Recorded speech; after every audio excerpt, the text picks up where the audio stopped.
We often hear the saying, knowledge is power, but that statement can be misleading for many reasons. The most important one, it's simply not true.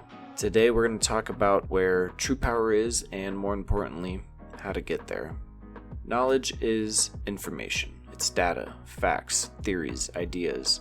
Intelligence is the ability to learn quickly and recall details. Wisdom, on the other hand, reframes how we use that same information. Think of intelligence as having a map. It shows you the territory, but wisdom is knowing how to read that said map and which road will actually benefit your journey. Let's look to history for an example. Napoleon was a military genius, we can all agree, but his ambition led him into Russia's unforgiving winter, and we all know how that went. Julius Caesar, another example, he was a gifted orator and a gifted strategist, but his allies betrayed him at a moment where he least expected it. Their knowledge wasn't in question here, but their application of that knowledge was.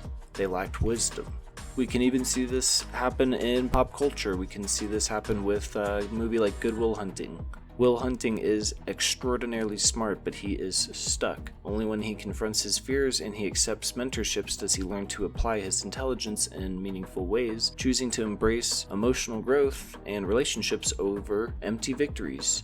Think of knowledge like rich soil. It's perfect for growth, but it's powerless on its own. Wisdom is the seed. If you never plant it, never apply what you know, then knowledge remains unused potential. Real growth demands commitment, patience, and resilience in the face of life's storms.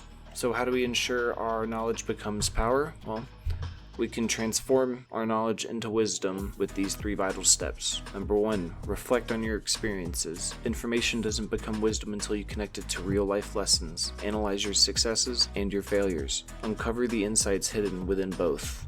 And then number 2, seek out challenges and feedback. Wisdom isn't formed in isolation, and it won't be cultivated in your comfort zone. Find mentors or peers who can guide you. Invite constructive criticism that questions your assumptions, and stay humble enough to listen and do your best to understand. And then number 3, practice discernment and timing. A right move at the wrong time is a wrong move. It can still lead to disaster. Wisdom involves patience, prudence, and the willingness to fold a strong hand if the context demands it. Knowledge is not power, it's merely potential. When you apply intelligence with humility, timing, and compassion, your knowledge evolves into wisdom, and that's where the real power lies. As you move forward, be it in your career, your relationships, or through personal growth. Remember, Marcus Aurelius once said, if you didn't learn these things in order to demonstrate them in practice, what did you learn them for?